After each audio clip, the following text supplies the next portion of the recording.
Today, my guest is Jorge Newbery. George is an entrepreneur. He's a former real estate investor. He's the author of two books, and he's also the founder of American Homeowner Preservation and Dec Cleanse Legal Services. He's also the founder and partner of Activist Legal. And in just a minute, we're going to speak with George about his story and about the companies or the different businesses he's operating. But first, a quick reminder, if you like the show CREPN Radio, we would love to hear from you. You can like, you can share, you can subscribe. And as always, if you leave a comment, we'd love to hear from you. Also, if you'd like to see how handsome our guests are, be sure to check out our YouTube channel, and that's Commercial Real Estate Pro Network. With that, I want to welcome my guest, George. Welcome to CREPN Radio. Hi, Darren. Thanks for having me on. Well, I'm really looking forward to talking to you or talking with you today. And before we get started, and I say this before we get started because if you can give us just a brief introduction to who you are, and then we can jump into it a little bit deeper. Sure. So I am an entrepreneur from a very young age. I dropped out of high school to pursue my entrepreneurial pursuits, and I grew from buying a 4-unit apartment building in 1992 to roughly 10 years later owning over 4,000 units across the country. A couple years after that, my largest property, which was 1,100 units, got hit by an ice storm and triggered an extraordinary sequence of events in which I lost everything and ended up $26 million in debt. I never filed bankruptcy. Instead, I found that oftentimes creditors make mistakes, which I can utilize as leverage. And I have now parlayed my negative experience into a positive by starting a company called American Homeowner Preservation, which helps families who are struggling with foreclosure, and we buy their mortgages at discounts from banks, and then we share the discounts with the families in order to keep them in their homes if that's what they want. As part of that, I've also started a national mortgage servicer, which is AHP Servicing, and a law firm, which is Activist Legal. And finally, for those families whose loans we can't purchase, I started a company called Dec Cleanse Group Legal Services, which helps families settle their debts for pennies on the dollar or not pay them at all. That's a lot. That's a lot. You've been a busy guy.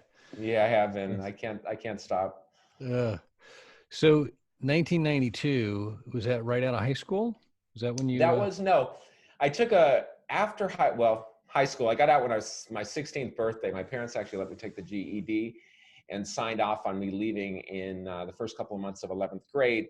I then, I started a record company. I'd already been doing it since I was 14 out of my parents' garage. We put out 8 albums from local hardcore punk bands in the early 80s, Southern California. But around that time, I always get excited about something and I look back at my past, and there's been a lot of periods where I get excited, I achieve a goal, and then I kind of get bored with it. So around 84, they had the Olympics in Southern California. I was inspired to start racing bikes. And I actually, a few years later, I was in the Olympic trials in 88 in Spokane, Washington. I did not make the team. I was 42nd overall, but it was something that, I raced at a very high level for several years until I realized when I was about 25 that I was not making much money racing bikes. And I decided to get a job. Now, again, I had a GED. So most regular jobs, I wouldn't want a regular job anyway, but most regular jobs I probably wasn't overly qualified for. But one of my teammates, his girlfriend always seemed to have a nice car, and she was a loan officer. And so she helped me get a job at her company. And I started out as a loan originator. And basically that means that I sat in a phone room and answered phone calls from people who were looking for loans. And I would try to set appointments for them to meet with a local loan officer. And that was my job. It was commission only. But I applied the same drive and focus that I had from when I was racing bikes to this job as a loan originator. And I realized that, hey, they're open from 8 a.m. to 8 p.m. A lot of my coworkers would take breaks, would go to lunch, would go to doctor or go to spend some time with their wives. I was completely unencumbered, and I would get there at 8. I would stay there till 8. I would run to the restroom when I needed to use the restroom. I'd bring in all my food. I'd put it in my drawer so I didn't have to go anywhere. I just sat at that desk because I figured the more calls I picked up, the more money I was going to make. And within 6 months, I was a top earner, making more than my manager. And that was kind of my launch into my real estate career. Completely unplanned, unforecast. But I learned that if you worked hard and you stayed really focused, I could achieve some pretty extraordinary things. So you got out from behind the lender side and you actually became the investor. Is that when you did that kind of thing? That is, yeah. So a couple years into being a year into being a loan originator, I was promoted to being a loan officer, and then a branch manager. And then I decided to start my own mortgage company with one of my bosses, and we started a company called Sunset Mortgage, which is still in business almost 30 years later. And we were starting to make loans to people buying REOs. This is the early 90s. In 92 to 95 in California, there was really, the real estate prices had really declined. And so we were making loans to investors who were buying these properties at big discounts. And I'd be making these loans and I'd be saying, these are great deals. I could probably do it. So in 92, I bought a 4-unit, and then I bought a 19 unit and then a 50 unit, and I just kept buying. And this is all in Southern California. The last property that I bought in Southern California was 298 units. I bought it in 1998. And the numbers will astound you. I bought 298 units for $850,000, which is probably a pretty good deal. I'm kind of out of the market today, but I'm guessing that was a pretty good deal. I mean, I'll tell you how it worked out. And it wasn't a secret deal. People always ask me, hey, how do you find these deals? These are great deals. And back then, this is pre-internet, or at least pre-marketing real estate on the internet. And we used to buy properties from classified ads. And so brokers would put oddball properties, or actually not even oddball, just whatever their listings were in the Los Angeles Times in the classified ads. And I saw this property and I thought it was a typo, 298, 850, seller will carry with $200,000 down. So what do you get for that? I called the broker, got the information, and it was a property called the Ford Hotel, downtown Los Angeles, Skid Row.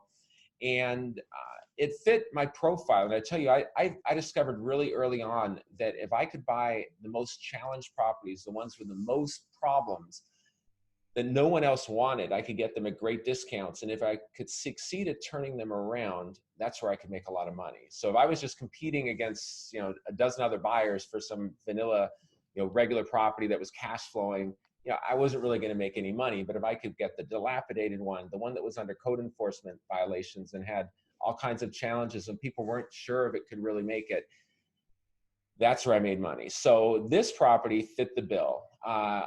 This property had sold in about 4 years before this, roughly. It had sold for $4 million. And the buyer of the property had been put in jail for slum violations at the property. He sold it for $2.5 million. That buyer went to jail for slum violations at the property. So he sold it. He sold it to the current owner, who bought it for $2 million. And he was now selling it because he was in jail for slum violations at the property. So of course, no one wanted to buy this thing. $850,000. People thinking, you're going to buy this thing, you're going to end up in jail. Why would you buy it? And I remember one of the housing inspectors, and I developed a very good track record with them and a reasonably good rapport. And they were telling me, do not buy this thing. We're going to end up adversarial. It's not going to work out. But I ignored their warnings and I went ahead and bought the property. And I started rehabbing it. And I met with the inspectors right after I bought it, and they said, you got 6 months. We can't selectively prosecute. And so if you're done in 6 months, great. If you're not, we're going to have to proceed with other action. And they then came by roughly every 30 days, and they'd come by and say, hey, you're doing really well. This is going, they see I dozens of people there working every day. We're making huge progress. And so I thought I was doing pretty good. But 6 months later, a friend of mine called me. This was New Year's Eve 1998. And he called me and said, "Hey, you're in the paper." And I said, "What for?" And he said, 32 housing code, 32 criminal violations filed against Redondo Beach man, which was unfortunately me. And so it was in the paper that I had all these housing code violations, criminal ones, that had been filed against me. And the first thing I thought about was my parents, that my mother was going to be opening up her morning paper. This was the Los Angeles Times that everyone read back there. People actually read the newspaper. And she was going to open it with her morning cup of tea and then see that I am now facing these significant criminal charges. And so the first thing I did was I drove over to my parents' house, which was maybe 10 minutes away. And I looked for the paper, which thankfully was unopened. I grabbed that section of the paper and kept it. Do you have to hide the milk cartons too? Yeah, exactly. She was probably reading, "Oh, we're missing the Metro section this week." But luckily, that was my first big concern. The next thing I did was I called my attorney and said, "Hey, what do I do?" And he was able to reach the city attorney. The city attorney came back and said, "Hey, we've got word that he's making good progress, but we can't selectively prosecute. And as a result, we can offer you a plea deal." And so my plea deal was that I paid a $10,000 fine and that I was on summary probation for 3 years. And, as soon as he said probation, I was like, oh my God, I have to go like every week to see a probation officer. But I soon learned that summary probation is the lightest form of probation. And basically, as long as you don't get into trouble over 3 years, at the end of 3 years, your probation's over. And in this case, they actually threw in that, hey, if you can, everything goes well here, we can consider exonerating the case. And in fact, 3 years later, I was able to get my case exonerated. It took me 11 more months. So, my optimism was, hey, I'll get this done in 6 months. It actually took me 17 months. But I did get the property completed, and it was particularly challenging because it was 298 units. And on one day, I had to have the city fire inspector, the plumbing inspector, electrical inspector, building inspector, health inspector, all of them come through on the same day and not find a single violation on this occupied property. So that was a challenge, and we actually had a couple of tries where it didn't work out. But this one day, a few days before Thanksgiving, that must have been 1999, we did succeed in getting it signed off, and I promptly sold the property at significant profit. I made over $1 million, and that was good. But I'll tell you what was kind of bad.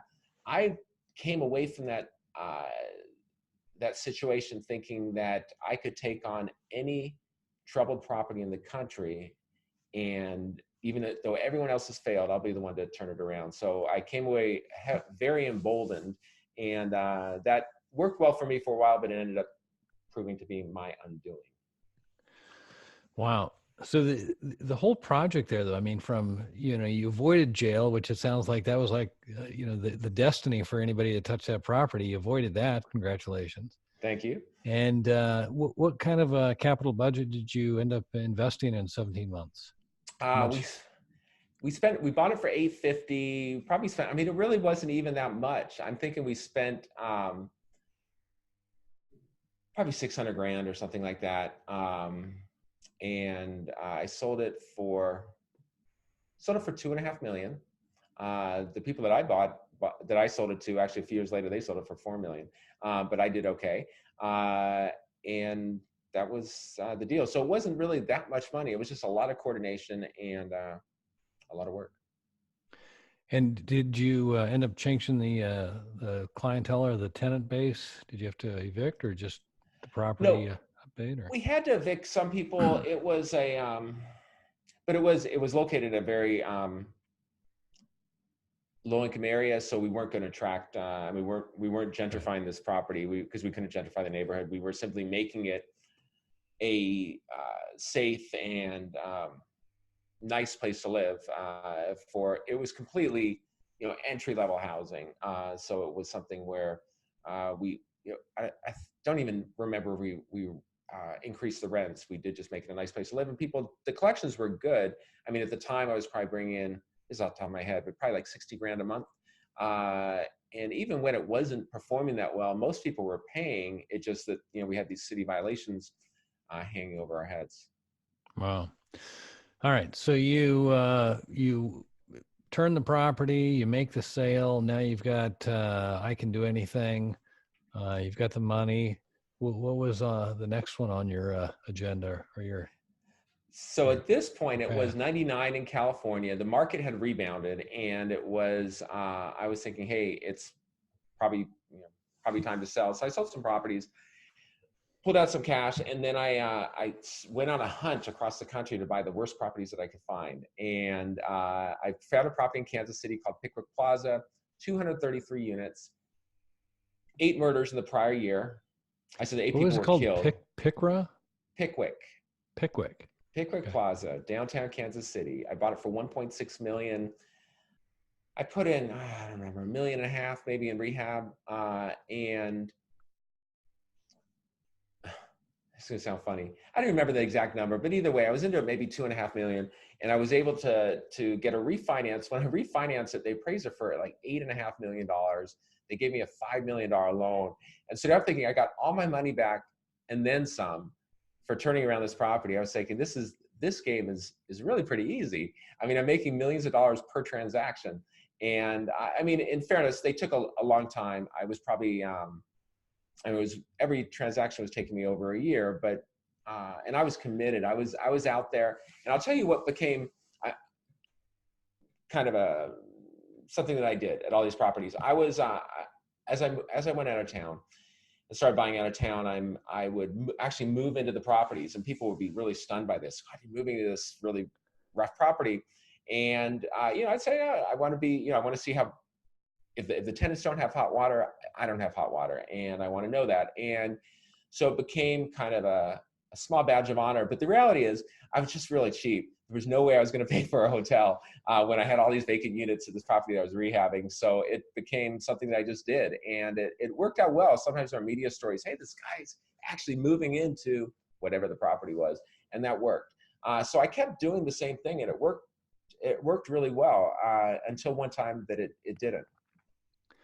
All right. So let's hear about the one that didn't. The one that didn't. Yeah. So I'm like, at this point, super bold, thinking I can do anything. And so I'd take on anything. So I took on a property called officially named Woodland Meadows in Columbus, Ohio. Unofficially named Uzi Alley. And that was a testament to the gangs, drugs, prostitution, all this that had completely infested this property. And I bought it for $13.5 million at a bankruptcy court auction. The property was in complete disarray. I moved in, big news. I mean, that may have even been in front page news in the Columbus Dispatch. So this guy from California is actually moving into Uzi Alley. But it really did, it really was a challenge. And to give you some insight, we had give you a little story. We had a full-time security force of about 12 people, and they had security cars and everything. They had guns, they were all armed, and they were all white. The tenancy was predominantly minority. And I could see that there was this constant tension between the security and the tenants. And actually, it almost seemed like the security were, intentionally or not, they were kind of aggravating the situation. And to take it one step further, we actually had a jail on the property, which is, I walked into the security office and I looked and I said, wait, there was actually a tenant that was in this jail cell, which had bars. And what they would do is the security would actually go on the property. They'd find somebody that they would say was possession of drugs, dealing drugs, whatever they were doing. They would make a citizen's arrest. They would take him back to the jail and hold him in the jail until the real police arrived. Now, this was, to me, extremely offensive. And so I told them to let the person out of the jail or let him out of the cell. And they did. And after that, we disbanded the cell, and then I fired everybody, and we started a community patrol. And the community patrol was made up of me, made up of the manager, and made up of tenants. And we were all unarmed, and we would start patrolling the property. And this was kind of the beginning of the transformation in a very positive way. Wow. So how many units was this place? 1,100 units, one of the largest apartment complexes in the country, 122 three-story buildings. Oh my God. On 54 acres. And was this like a housing project, or was this just a big development, or a big apartment complex, or how? I mean, that's a lot. It was not built as a housing project. It was built as a kind of low to middle income housing. But over time, it had become more of what you would call a project. We actually had Section 8 contracts on 40% of the units. So roughly 440 units had Section 8 contracts. We also had at least 100 units that were occupied by tenants with Section 8 vouchers. So it really had become a very low income housing, although that's not how it was originally built. Okay. So you go in and you disband the jail, or the jail cell. Holding cell, jail cell. Okay. Yeah, holding cell. And you recognize the conflict between the security force and the residents, and so you let those guys go, and now it's you, no badge, no guns. You've got your manager, and were people volunteering, or was this something? Did you ask we were paying them to be the community patrol, and okay. They became officers. Not officers, they became patrol people. And we would go, and what was really tough about this property is we had the majority of the tenants were simply low income, and they were living there, going about their lives. But it was difficult because you'd come into the property, and there were multiple streets going through the property. It was like its own little town. And but on the corners, there were sometimes, 20, 30 teenagers, young adults just hanging out. And it was really tough. People always complain, I get out of my car, there's just all these people. I feel uncomfortable, guests feel uncomfortable. All the pizza delivery people, none of the Papa John's, Domino's, none of them would deliver to our property at that period. They said, we don't come to Woodland Meadows. And so what we did as a community patrol, we'd ask the people who were on the corners to please leave. And they were often reasonably respectful, and they would move, but the problem is they'd often move like a block or two away, still on our property. We moved the problem. We didn't solve the problem. But what came out of this was the people we asked to move were repeatedly saying, hey, give me a job, give me a job. And at first we were saying, I don't know. I don't have a job for you. But after we heard that so many times, we kind of realized, well, maybe we should give them jobs.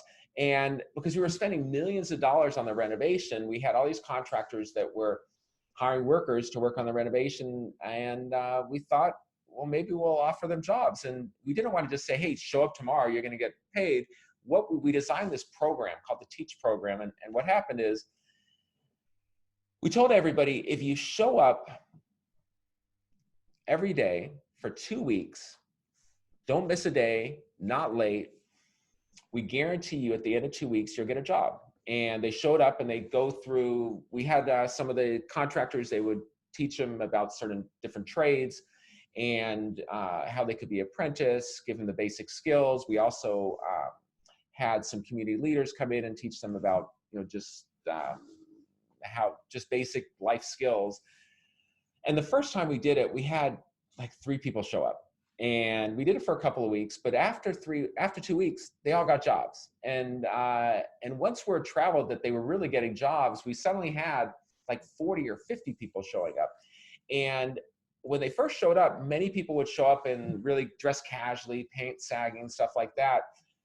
But after a while, they realized they were there to really get a job. And some of them started dressing like they were going to church on Sunday, it was like we saw this transformation of people, and they started believing that they could really be the turnaround of this property. And it wasn't going to be me that was going to turn around. I was simply a catalyst, and they were actually going to be the ones that would turn around this property. And things like this would happen. They would be painting, the outdoor of a building or some wall. Someone would tag it, and they're like, wait. I don't want to go back there and paint it. You can't be tagging on our property. And they took ownership of the property, and it really fueled this extraordinary transformation of Uzi Alley into what became a massive success story, fueled by the tenants. And now think of all the money that we were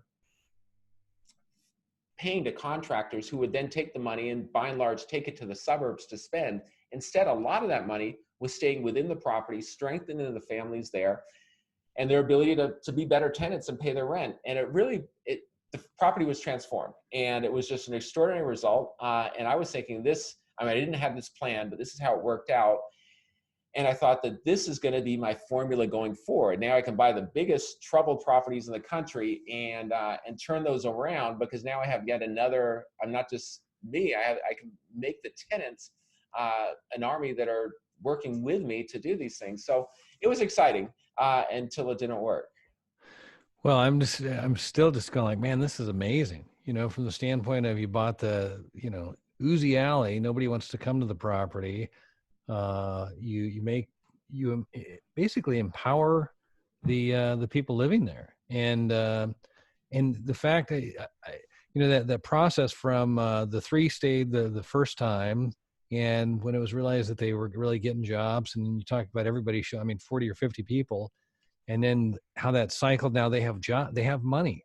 They're no longer just standing on the street corner, intimidating the pizza guy or whatever, might Exactly. be just, now they can order the pizza. They can, kind of and thing. The pizza delivery companies all started delivering. We'd have pizza delivery cars going all over the property all of a sudden. Things changed. The community, there were a lot of news stories about it. People realized, hey, this is transformed. It's no longer a problem. The crime rate sunk.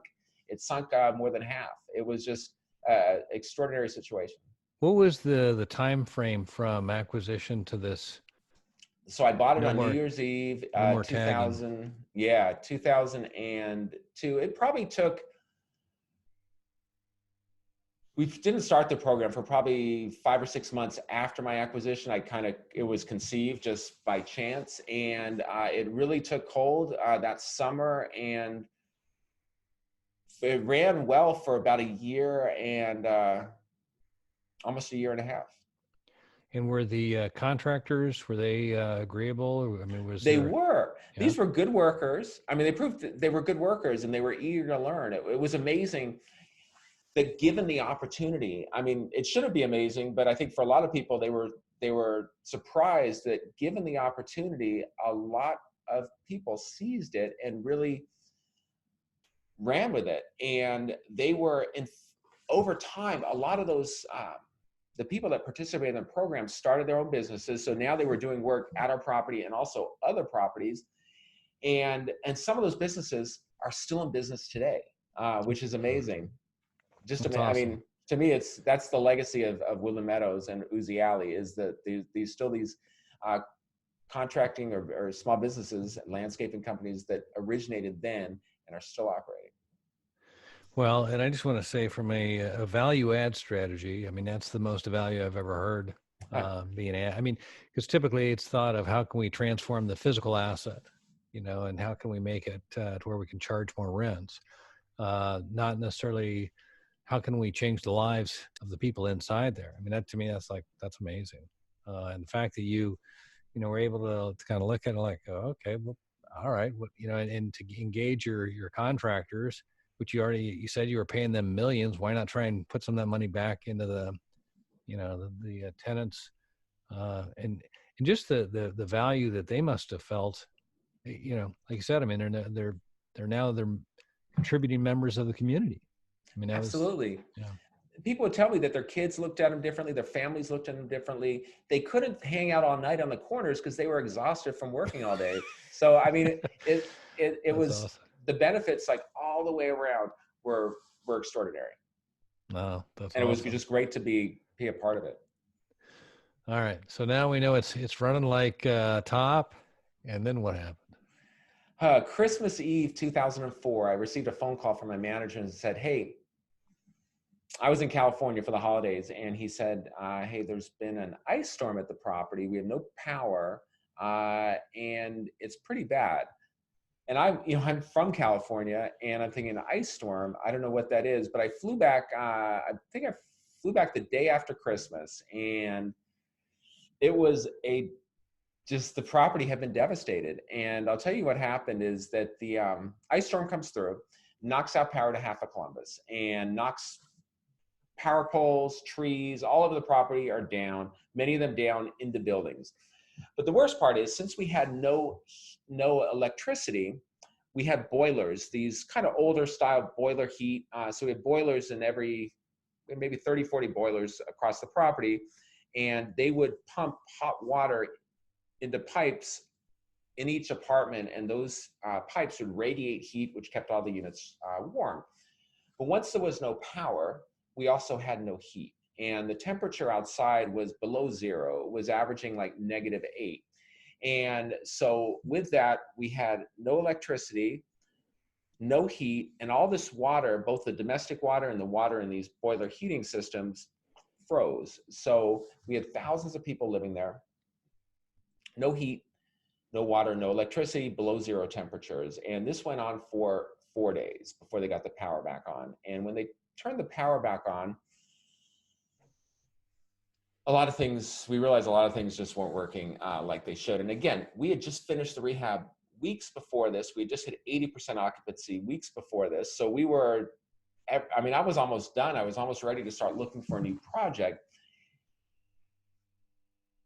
And then the temperature started rising, and all those frozen pipes started warming up and bursting. And so we had 122 buildings, and the first floor of each building had the window right at the ground level, and then the rest of the unit was below ground. So all the water came from the second and third floors, pulled into the first floor units. They were all flooded, not like a little, but they had 3, 4, 5 feet of water. And then all the units above just had water everywhere, spouting. And we called the insurance company and said, hey, we think we have a claim here. We had no idea how big it was going to be, but we had a claim. And they sent out some junior guy, and he took a look. He was there for less than an hour. And then he said, I got to go back and talk to my supervisor. He talked to his supervisor, and a day or two later, they called me back and said, hey, you're not covered. And I said, what do you mean I'm not covered? I have $50 million in insurance on this property. And they say, you're not covered because the damage there is caused by the boilers, and the boilers, you do not have boiler endorsements on your policy. And so I was thinking, boiler endorsements, I'm not even sure what that is.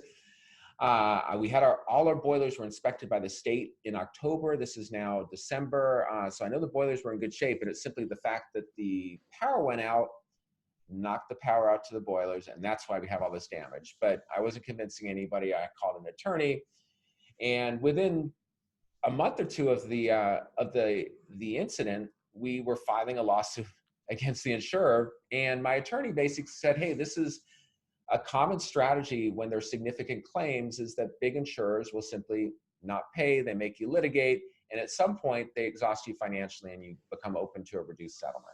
And I had no idea about that. And I think that's a big risk for any multifamily owner. And I was just unaware of it. I always thought that you have damage, they come, they probably negotiate the settlement a bit, and hey, you think it's going to be $500,000 to fix this, and they say it's $300,000, you make some kind of deal. So that wasn't what was happening here. But I was ever optimistic. What I heard from my attorney is, okay, they're eventually going to pay you. Maybe not everything you need, but they're eventually going to pay you. And I had no idea how much this was really going to cost. But what I did was, we started work. I borrowed money on my other properties. And I thought, I have a lot of property. I have a lot of equity in some of these properties. I'm going to borrow that money, use it to rebuild Woodland Meadows. Eventually, Woodland Meadows is going to get this insurance payout, and then I can pay off all these loans. And so that's what I did. The problem is that by August, 8 months later, there is no settlement from the insurance company, and nothing even close to a settlement discussion. And I had ran out of money, and I was into it millions of dollars at this point.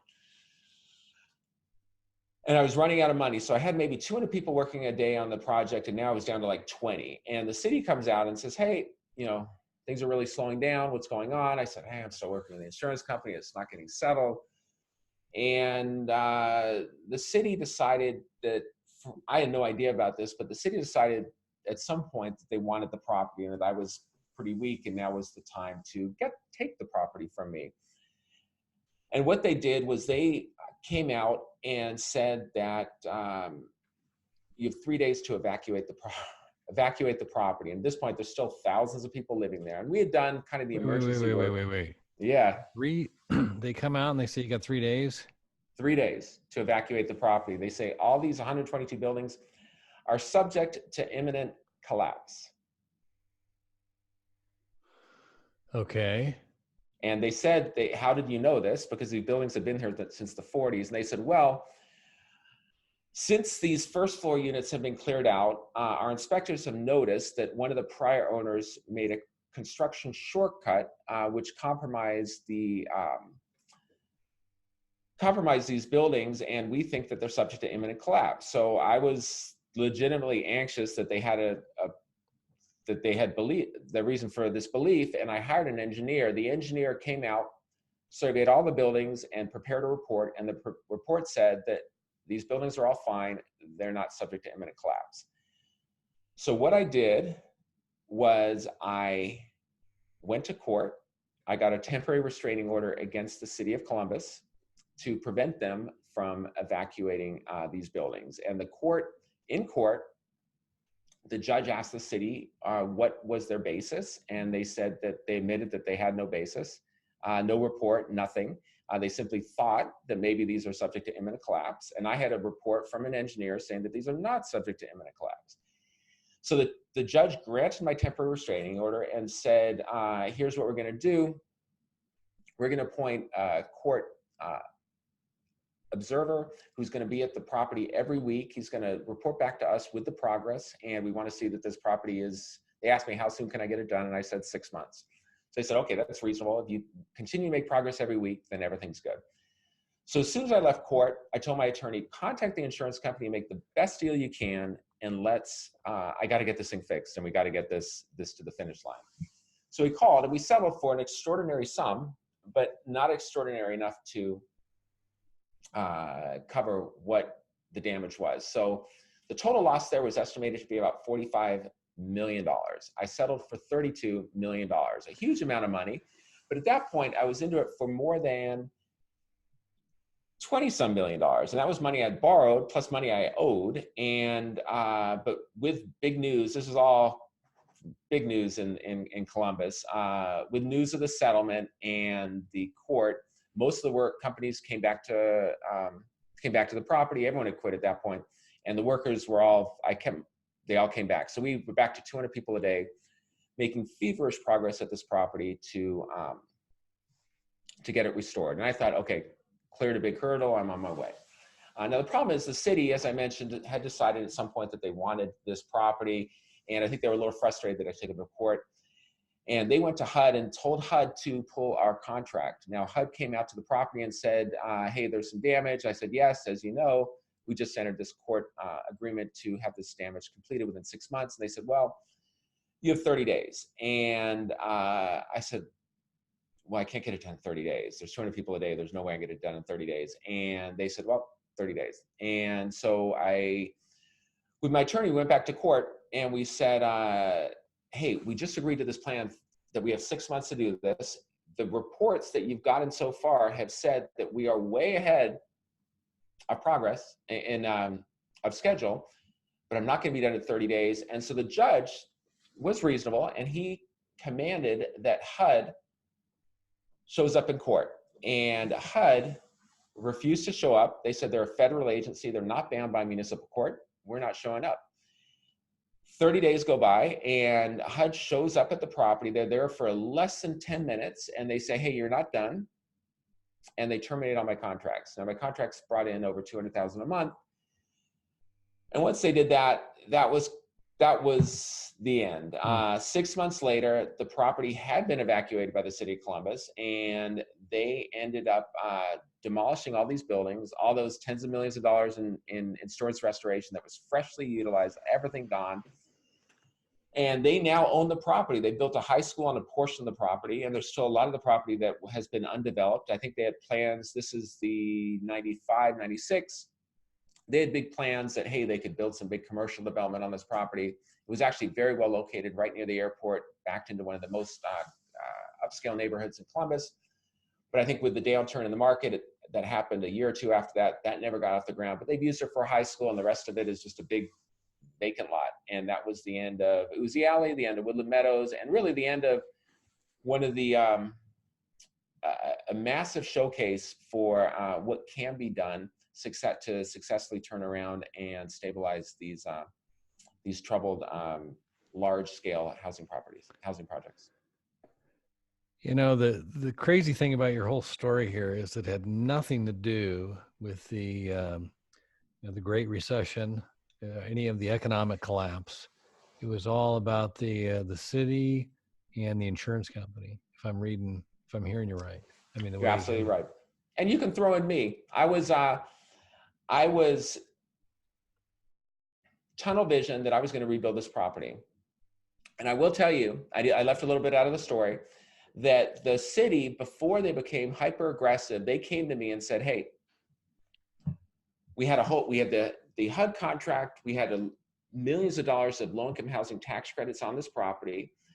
And they said, hey, we could maybe help you move those to another property. And I was saying, no, I'm going to rebuild this property. And I did not realize that, that was probably my opening. They didn't say, hey, we're going to get aggressive and with you if you don't, but that's what they ended up doing. So I had an out. I blame myself partially because my tunnel vision and singular focus and determination had gotten me so far. And then this time it contributed to my undoing. Wow. And then the insurance company thing, I got to admit, as I'm listening to that, I'm going, that's not a boiler machinery claim. I mean, this is any excuse.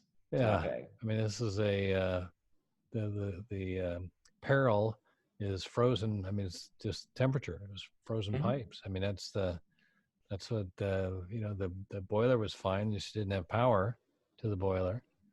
The fact your pipes burst because they were frozen. That's what happens when water's in pipes. It freezes, it expands, and you don't find out about how bad it is until the temperature heats up and the water starts flowing again. And anyway, I mean, that's just two tales there. Just and actually, I guess three. I mean, like you said, even with what you had, your part in it, just recognizing that there were some opportunities provided to you, but just given the circumstances and the way you had worked in the past, you were like, no, we're headed, we're going forward there, and just like, wow.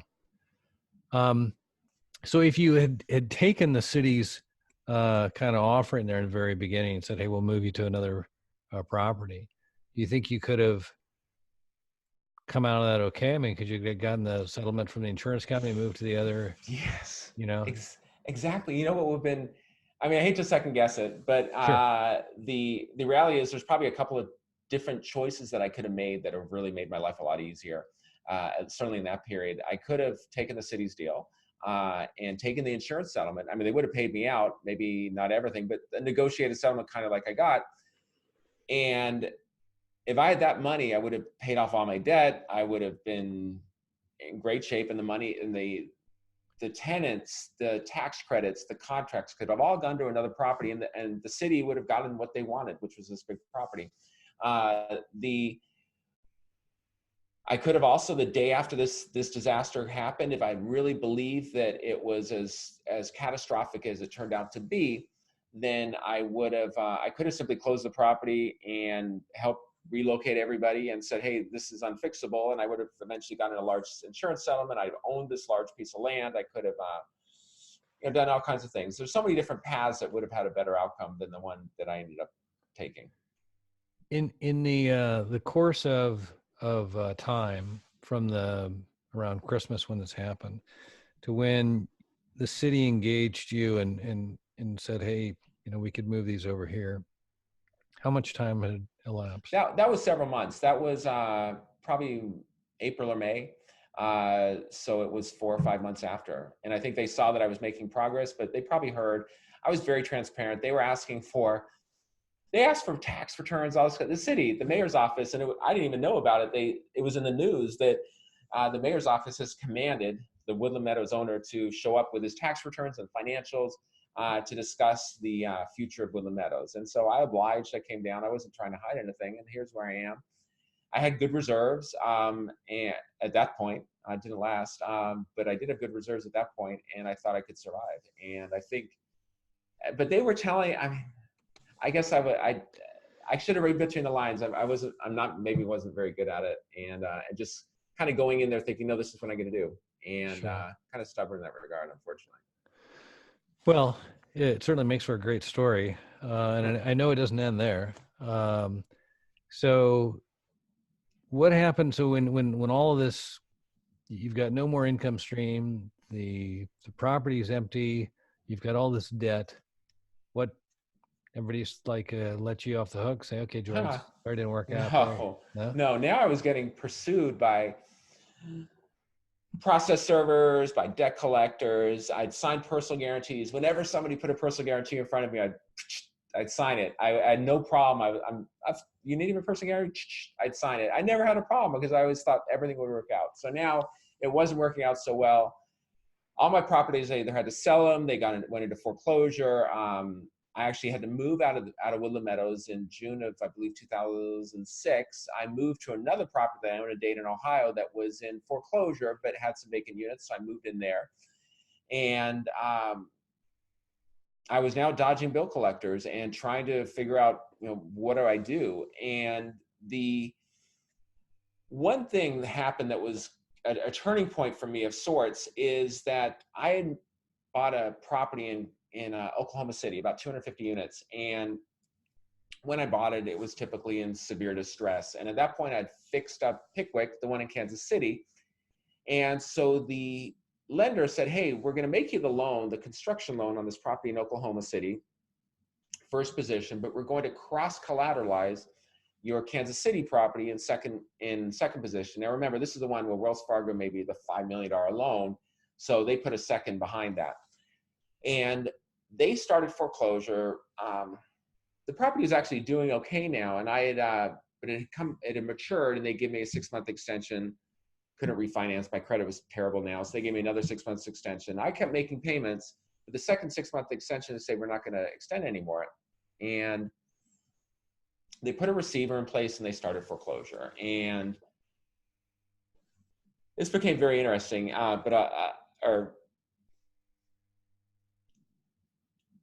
They started foreclosure in Oklahoma City in a judicial state. So they actually had to go to court to process the foreclosure. It takes a long time. And they're foreclosing on the Kansas City property, or they're foreclosing on both at the same time. Gotcha. So they go to court to pursue foreclosure on the Oklahoma City property, but in Missouri, it's out of court. Within a few weeks or a couple of months, they were able to schedule a foreclosure sale on the Pickwick property, and they did. And I was thinking, okay, they must recognize the Kansas City property does not have that much equity over and above the $5 million. So I sent somebody out there, and they opened the bidding at my guy bid $10,000, and he was on the cell phone with me, and I could then hear the attorney for the lender say $5.8 million, and that was their bid. And I was saying, oh, so I lost Pickwick. But that night I was running to release some stress, and I realized, hey, they just used all their indebtedness, their $5.8 million, to acquire the property in Missouri. That means that they have no debt left on the property in Oklahoma. Now, I only knew that because back when I had a mortgage company, we had a kind of similar situation come up on a much smaller scale with some insurance proceeds. So I called my attorney the next day and said, hey, I think that they don't have any debt left on Oklahoma. And he agreed with me. So he filed a lawsuit in Missouri to enforce the foreclosure sale on the Missouri property. And as soon as they did this and served the lender realized they had made a big mistake. And they went to court to try to undo their foreclosure sale. The court agreed with us. They appealed it to the Missouri Court of Appeals, which ruled a couple of years later that the lender had their attorney had inadvertently extinguished the $5.8 million debt. And the property in Oklahoma City at that point, there was no debt left on that. So in Oklahoma City, we agreed in the end. I gave them $225,000. Again, I owed them $5.8 million, 250 units, and they had to release the mortgage there. So that was a win, which was very welcome because I was still struggling. But that whole episode opened up my mind to a lot of these creditors repeatedly will make mistakes, small and large, and it's the big banks, the small lenders, they all make mistakes. And if you can find them, then you can use that as leverage to settle the debts at significant discounts. So I went back after this episode and went through all my other creditors and was able to find a lot of leverage, a lot of mistakes, which turned into leverage. And that's just what I did. I had $26 million in debt after Woodland Meadows. And these are, whether it's personal debt, everything from credit cards to personal loans on up to these multi-million-dollar personal guarantees, which I was being sued on. And I was able to get them all settled at just massive discounts. In many cases, didn't have to pay anything. And in one case, the lender's errors were so egregious, not only did I not have to pay anything, they actually had to pay me. And so it opened up my eyes. And that's, I guess, the upside of this whole dramatic story of Woodland Meadows. And I started a company then in 2008 and realizing that the one thing I had learned was how to deal with overwhelming debt. And 2008 was when the housing crisis started. And I realized that millions of families across the country were also faced with overwhelming debt, and started this company, American Homeowner Preservation. What we would do is we would purchase pools of defaulted mortgages from banks at big discounts, and then we'd reach out to the homeowners and try to share the discounts with them in order to keep them in their homes. And that company's still going. It's 12 years later. We've now morphed into AHP Servicing, which is a nationwide mortgage servicer, as well as defaulted mortgage purchaser. So that's what we do, and that's how I kind of use these skills, which they don't teach you any course. It's just something that I was forced to learn, and I try to put them to good use. Wow. So, I mean, the silver lining that you're able to share your lessons learned with others, and not just others, but just how many people were under the weight of so much debt, right after you'd learned these lessons. So if I understood right, you not only do you buy them at a discount, but then you share that discount with the homeowner. I mean, I presume you're not a nonprofit, so there's some sort of if you're buying them for a quarter, and you can, what can you share a little bit about some of the pricing and how that works? So the pricing's heated up the last few years, but I'll tell you, when we first started, somebody would owe $100,000 on a house that was now worth $50,000. And so we would buy that $100,000 mortgage for probably $20,000. And so that gives us massive flexibility. We can go to the family. If they want to stay in, we can reduce their payment. Maybe it was $800, we'll drop it to $500. They probably hadn't paid in a year, 2, 3 years. They may owe $20,000 in delinquency. We'll say, give us $2,000 and we'll forgive the difference. And you're now up to date. Pay $500 a month. It's probably cheaper than rent, and you can stay in the home. And lots of times, if that's what they wanted, that's what they got. If they didn't want the home or they already moved out, some people, hey, I can't afford this place, I'm leaving. We track them down when we could. We give them $1,000. They'd sign a deed in lieu. We'd forgive the rest of the debt, and then we'd sell the property. And think of those numbers. We buy the loan for $20,000. We give the homeowner $1,000, and then we sell the property. It's worth $50,000. Maybe we net $40,000, $45,000. So we were making extraordinary returns. Now today, so fast forward, a long time.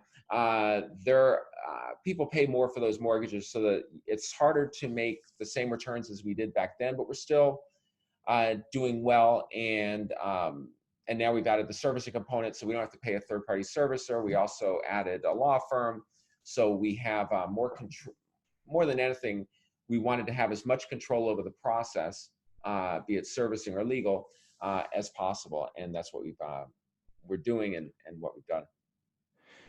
The volume you mentioned, it's gone down quite a bit.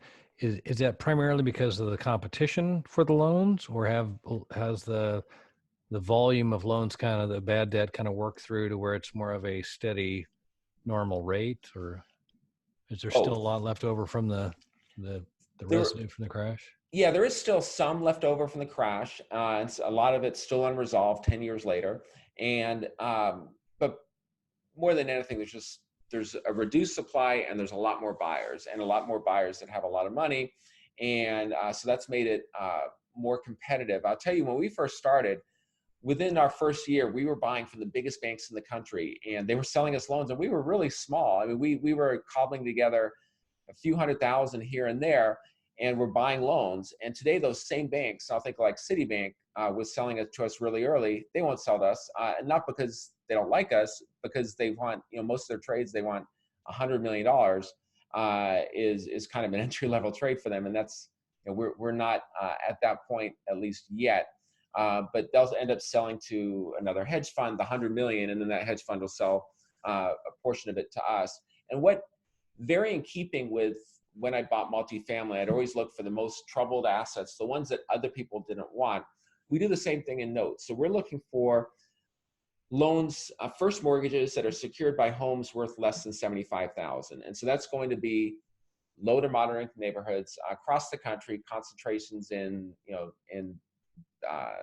second tier. They're not in the big cities, or they'll be in Chicago, but in the more affordable areas. And those are, that's what we buy. And the reality is the big Wall Street hedge funds don't want those loans. They think they're more trouble than they're worth. And, we'll buy sometimes a loan for, I'll give you, staying with the same example, we'll buy a loan for 20 and maybe we make 10,000. And, the guys on Wall Street are saying, hey, congratulations, you made $10,000. It's nothing to them. They want to buy the higher value loans where they can make, 50,000. And that's fine. We eat the crumbs. We make 5,000 on loans, 10,000 on loans, $3,000 on loans. And that's fine. We could just do a big volume. And that's what we do. Do you see that business kind of drying up or do you think that as the cycle goes, that all the competition will kind of dry up because of the juice has been squeezed out of the grape kind of thing, and then it'll kind of the volume will kind of get more to a normal, steady for those that are staying in the market? Or yeah, I think that's happened, and I think many people anticipate another downturn upcoming, and when that downturn happens, then there'll be a lot more troubled debt, and whether that debt is homeowners, but we're also starting to see defaults in fix and flip loans, significant defaults in fix and flip loans, and at some point, the multifamily market has been so heated. I'd love to start buying debt on some of those large and small multifamily complexes, like I had a lot of experience with years ago. No, I'll bet. So, tell me about the books or your company. What did we say it was? What's the name of your Dec Cleanse. Dec Cleanse. Thank you. Yeah, sure. Dec Cleanse is a legal plan which helps consumers who cannot afford their debts get those debts settled at big discounts, or not pay them at all. And what we've done is we've assembled an almost nationwide network of attorneys whose expertise is consumer protection. And consumer protection will focus on finding violations that creditors make, very much like I did. And so when someone cannot afford their debts, they're often get harassing phone calls, harassing letters. And there's a lot of laws, be it both federal and state laws, that protect consumers from creditor harassment. And we can often find, or it's not often, but our attorneys are trained to identify violations of the Fair Debt Collection Practices Act, the Fair Credit Reporting Act, RESPA, TCPA, any state laws, and use those as leverage to get the debts forgiven, settled at a big discount, and or a statutory penalty paid to the consumers. So that's our focus, and we can do this and help a lot of people out of debt.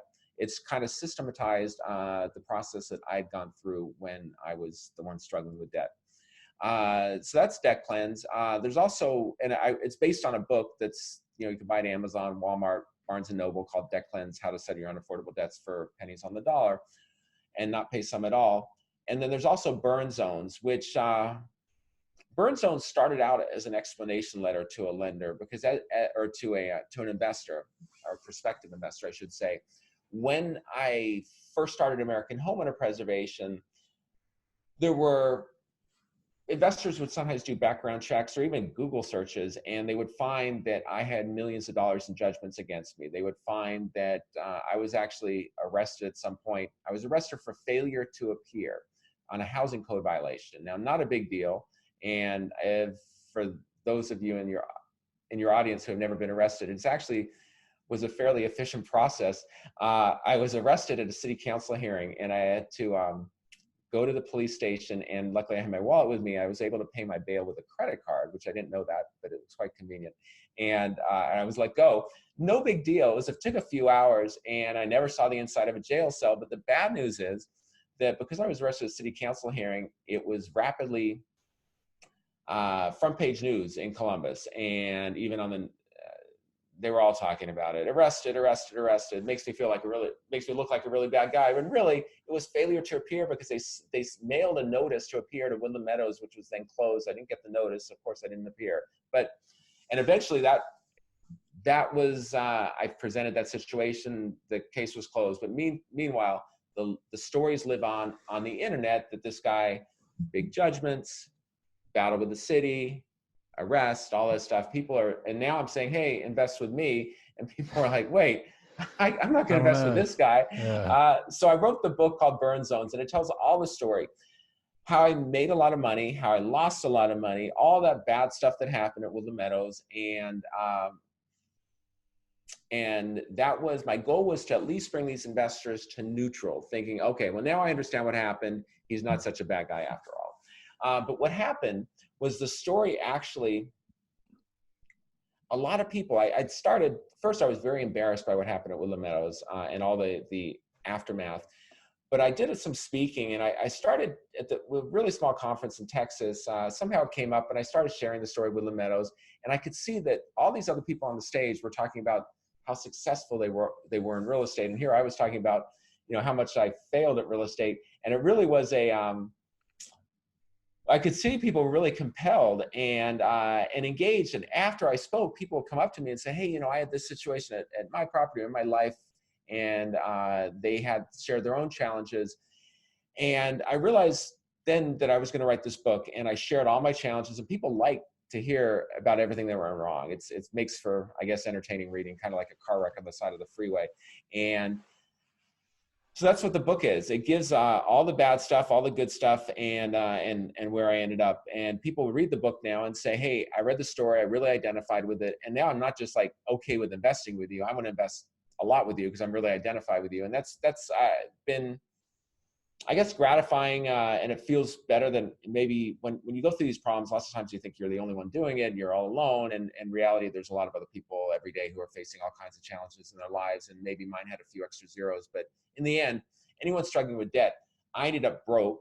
They may start out with a smaller number of debt, but we all ended up broke. So it was, I could definitely relate to a lot of people in similar predicaments. Oh, that's awesome. Hey, George, if we could, I'd like to shift gears just a little bit. As I mentioned to you earlier, by day I'm an insurance broker.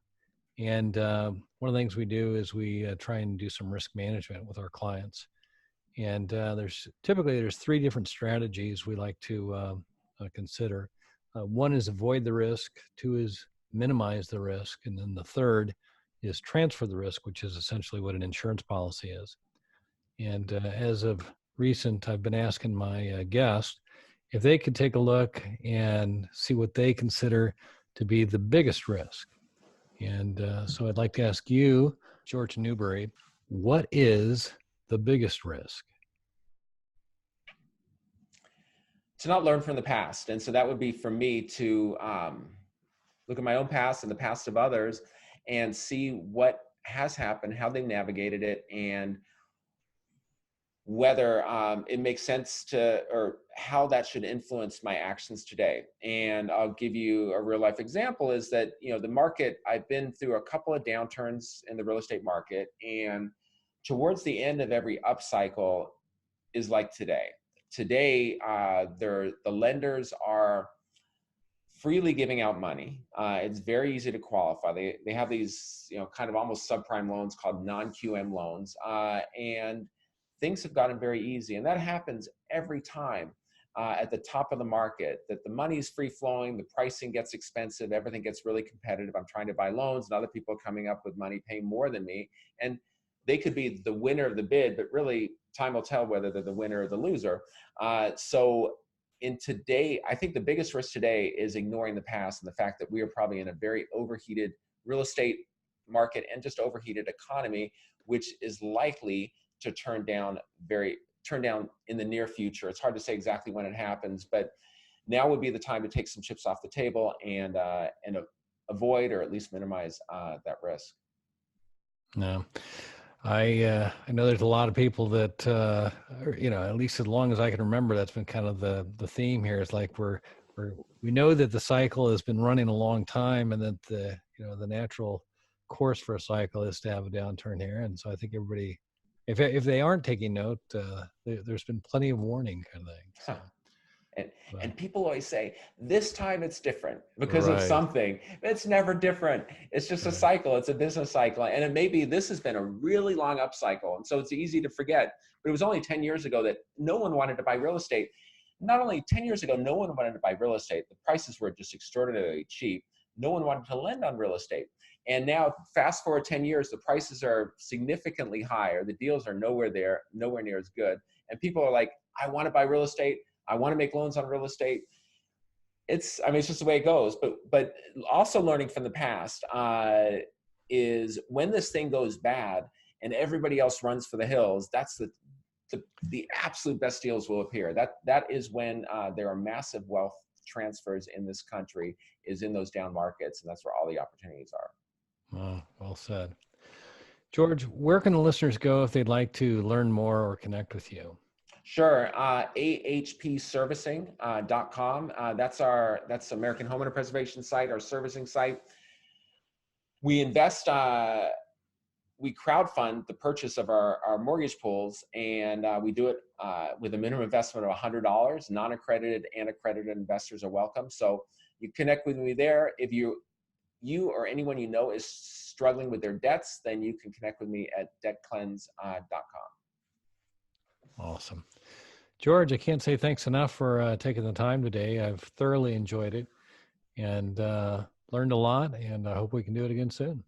Likewise, Darren. I appreciate you having me on. All right. For our listeners, if you like this episode, don't forget to like, share, and subscribe. Remember, the more you know, the more you grow. That's all we've got this week. Until next time, thanks for listening to Commercial Real Estate Pro Network's CREPN Radio.